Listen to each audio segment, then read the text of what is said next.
بسم اللہ الرحمن الرحیم۔ السلام علیکم عزیز طلباء، امید ہے آپ سب خیریت سے ہیں۔ اس دعا کے ساتھ کہ اللہ تعالیٰ ہم سب کو اپنی حفظ و ایمان میں رکھے، اپنے لیکچر کا باقاعدہ آغاز کرتے ہیں۔ نگاہ بلند، سخن دل نواز، جاں پرسوز۔ نگاہ بلند، سخن دل نواز، جاں پرسوز، یہی ہے رفت سفر میرے کارواں کے لیے۔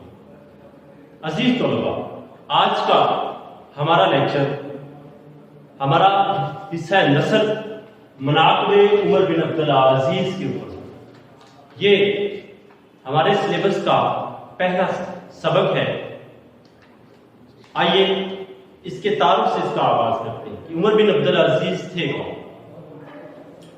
عمر بن عبدالعزیز بنو امیہ خاندان کے 8ویں اموری خلیفہ تھے۔ عمر بن عبدالعزیز کو خلفاء راشدین کے اندر 5ویں حیثیت حاصل ہے۔ اس کی وجہ ان کا طرز حکومت خلفاء راشدین اور حضرت محمد مصطفیٰ صلی اللہ علیہ وسلم کے بتائے ہوئے طریقہ کار کے اوپر، خصوصاً بالخصوص ان کے عدل و انصاف کے واقعات اور غیر مذہب والوں کے ساتھ ان کا طرز عمل وہ تھا جو حضرت عمر رضی اللہ تعالیٰ عنہ کے زمانے میں ہوا کرتا تھا۔ اسی وجہ سے ان کو ام ثانی کا لقب دیا گیا۔ آپ اب ان کے باقاعدہ لیکچر کی طرف چلتے ہیں اور کتاب سے اس کو پیراگراف کو پڑھتے ہیں اور اس کے مشکل الفاظ کی طرف چلتے ہیں۔ سب سے پہلے ہم الفاظ جو ہائی لائٹ کیے گئے، مناقب لفظ، مناقب کی کیا معنی، اس کا جو عنوان ہے، بیسک تھیم ہے، عنوان ہے، اس کے کیا معنی ہے؟ یہ منقبت سے نکلا جس کی معنی وصف کے، خوبیاں یا اچھائیاں۔ اس طرح مناقب عمر بن عبدالعزیز کے جو معنی بنتے ہیں وہ عمر بن عبدالعزیز کی خوبیاں، اس کے وصف یا اس کی اچھائیاں۔ عمر بن عبدالعزیز کی طرز حکومت کے اندر جو کارنامے ہیں وہ اس سبق کے اندر مختصراً رکھے گئے ہیں علامہ شبلی نعمانی کی طرف سے۔ علامہ صاحب مصر کے اندر گئے، جہاں انہوں نے مصر کی لائبریری کے اندر ایک کتاب جو علامہ ابن جوزی نے لکھی تھی، ان کو جو پڑھیں گے ہم پیراگراف میں بھی اس کا جو ہے وہ ڈسکس کیا گیا ہے، اس کو جب انہوں نے دیکھا تو بہت متاثر ہوئے اس سے، اور پھر وہاں سے انہوں نے اس سارے کو اخذ کیا اور اپنے مقالے کا حصہ بنایا، جس مقالے سے اخذ کر کے یہ ہمارے سامنے رکھا گیا عمر بن عبدالعزیز کی اچھائیاں یا اس کی خوبیاں۔ یہ چند ایک اس کے واقعات جو ہے اس سبق کے اندر ڈسکس کیے گئے ہیں۔ آئیے پڑھتے ہیں۔ مناقب عمر بن عبدالعزیز، عمر بن عبدالعزیز کی خوبیاں یا اس کی اچھائیاں۔ علامہ ابن جوزی نے جو مشہور محدث گزرے ہیں، محدث کہتے ہیں حدیث کے علم کو جاننے والا۔ یہ حدیث کے علم پر جو قدرت رکھتا ہے اسے محدث کہا جاتا ہے۔ علامہ ابن جوزی کون تھے؟ یہ بغداد کے مشہور عالم تھے۔ بغداد کے اندر یہ پیدا ہوئے، 150 سے زائد کتابوں کے خالق، 150 سے زیادہ کتابیں لکھ چکے ہیں اور عالم تھے، بڑے خطیب تھے یہ علامہ ابن جوزی۔ انہوں نے وہ ایک مشہور محدث تھے، ایک حدیث کے علم کو جاننے والے تھے۔ حضرت عمر فاروق اور حضرت عمر بن عبدالعزیز کے حالات میں ایک کتاب لکھی جس کا نام ہے سیرت العمرین۔ اب سیرت العمرین عمر کی جمع ہے، یعنی 2 عمروں کی سیرت مراد ہے حضرت عمر فاروق اور عمر بن عبدالعزیز رضی اللہ تعالیٰ۔ علامہ ابن جوزی مشہور محدث گزرے، انہوں نے حضرت عمر فاروق اور عمر بن عبدالعزیز کے بارے میں ایک کتاب لکھی جس کا نام انہوں نے رکھا سیرت الامرئین۔ ہم نے یہ کتاب، ہم نے سے مراد یعنی علامہ شبلی جو مصنف ہیں انہوں نے یہ کتاب، ہم نے یہ کتاب مصر میں کتب خانہ حدیبیہ میں دیکھی تھی۔ یعنی مصر کا جو کتب خانہ ہے یہ حدیبیہ خاندان نے ایک لائبریری مصر کے اندر بنائی جس کا نام حدیبیہ رکھا گیا۔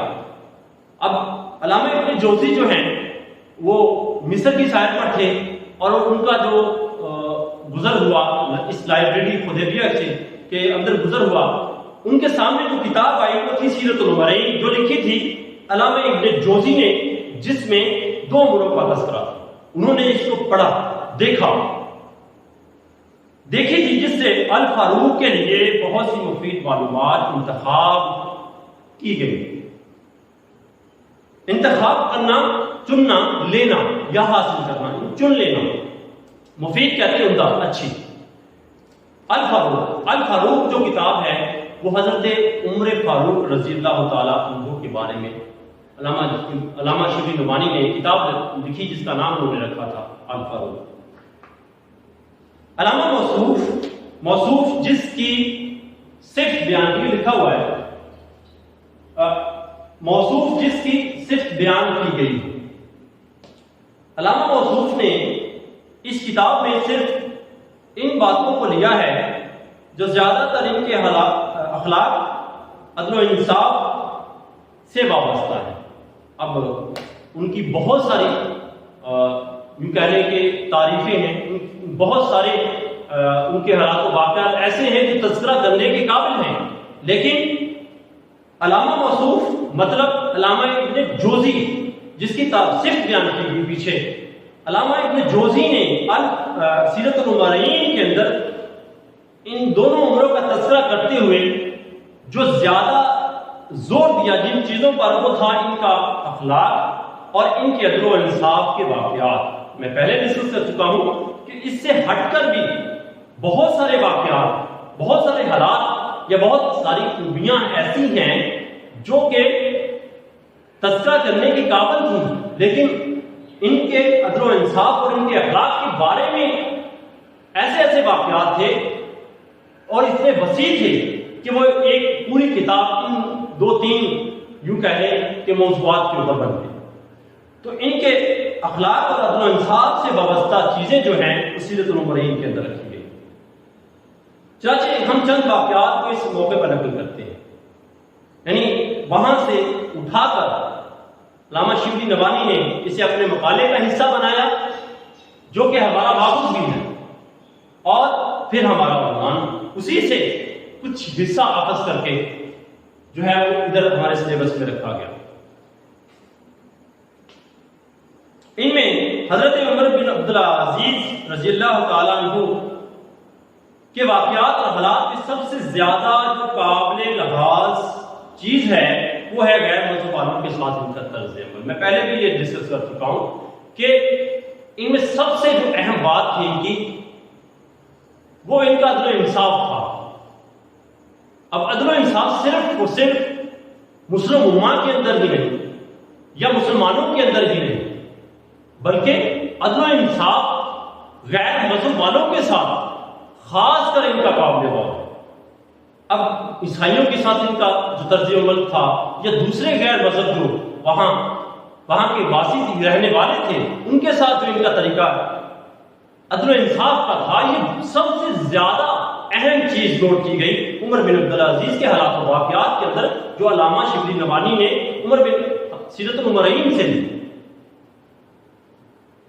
وہ سب سے زیادہ طرز عمل کہتے ہیں عمل کا طریقہ۔ عمر بن عبدالعزیز مذہب کی مجسم تصویر تھی۔ مجسم کہتے ہیں وہ تصویر، عملی تصویر، یعنی میں تعارف میں یہ بیان کر چکا ہوں کہ آپ صلی اللہ علیہ وسلم کا طرز حکومت آپ صلی اللہ علیہ وسلم کے بتائے ہوئے طریقہ کار کے اوپر اور خلفائے راشدین کے بتائے ہوئے طریقہ کار کے اوپر تھا، جس کی وجہ سے انہیں عمر ثانی کا لقب دیا گیا، کیونکہ یہ ان کا طرز حکومت خاص کر عمر کے طرز حکومت سے مطابقت رکھتا تھا۔ اور اسی وجہ سے انہیں لقب دیا گیا، انہیں قوم نے جو نام دیا وہ عمر ثانی کا تھا، یعنی دوسرا عمر۔ حضرت عمر بن عبدالعزیز مذہب کی مجسم تصویر تھے، عملی تصویر تھے، مذہبی حیثیت سے ان کو عمر ثانی کا لقب دیا گیا۔ لقب کسے کہتے ہیں؟ یہ ہم نے میٹرک میں پڑھا تھا اسے۔ لقب اس میں علم کی اقسام ہے، اس میں معرفہ میں سے ہے، اس میں علم کی اقسام ہے، ایک قسم ہے لقب کسی وصف یا خوبی کی وجہ سے جو نام قوم کی طرف سے یا عوام کی طرف سے دیا جاتا ہے اسے لقب کہتے ہیں۔ تو عوام نے انہیں عمر ثانی کہا، کیوں کہا؟ یہ بات جو ہے قابل غور ہے، پہلے بھی ڈسکس ہوا کہ ان کا طرز حکومت عمر کے طرز حکومت سے مطابقت رکھتا تھا، اور بعض علماء بلکہ اکثر علماء انہیں خلفائے راشدین کے اندر 5ویں نمبر پر کھڑا کرتے ہیں، یعنی بنو امیہ خاندان کا چشم و چراغ ہونے کے ناطے 8واں عموی خلیفہ تھا، جبکہ خلفائے راشدین کے اندر ان کا 5واں نمبر ہے، اور اس کی وجہ یہی ہے کہ ان کا طرز حکومت عمر جیسا تھا، لہٰذا انہیں عمر ثانی بھی کہا گیا۔ اس لیے غیر مذہب والوں کے ساتھ ان کا جو طرز عمل تھا وہ ان کی شخصی حالت نہیں تھی، بلکہ مذہبی اسلام کا اصلی طرز عمل، وہ ذاتی طور پر ایسے نہیں تھے، یعنی یہ ان کا جبلی تعصب نہیں تھا، بلکہ مذہب نے جو کہا عمر نے وہ کیا، یعنی عمر بن عبدالعزیز نے جو مذہب نے کہا وہ اسی کے مطابق چلے، مذہب کی مجسم تصویر بن گئی۔ ان واقعات میں سے اب دیکھیں اس پیراگراف کو اوورال دو چار الفاظ۔ علامہ ابن جوزی نے ایک کتاب لکھی جس کا نام سیرت العمرین رکھا، وہ ایک مشہور محدث تھے، اہل احادیث کے علم کو جاننے والے تھے۔ انہوں نے ایک کتاب سیرت العمرین لکھی جس میں 2 عمروں کا تذکرہ کیا انہوں نے، عمر بن عبدالعزیز کا اور حضرت عمر فاروق اعظم رضی اللہ تعالیٰ عنہ۔ انہوں نے اب یہ کتاب علامہ موصوف یعنی ہمارے مصنف جو ہیں علامہ شبلی نعمانی، وہ مصر گئے کتب خانہ خدیجیہ کے اندر، انہوں نے یہ کتاب دیکھی اور وہاں سے اپنی کتاب کے لیے جس کا نام فاروق رکھا، جو عمر کے بارے میں تھی، حضرت عمر فاروق کے بارے میں بہت ساری مفید معلومات اخذ کی، اور اپنے مقالے کے لیے بھی انہوں نے وہاں سے بہت ساری چیزیں لی، اور اس مقالے سے یہ جو ہمارا عنوان ہے وہ دیا گیا، مقالات شبلی جلد 4 میں سے۔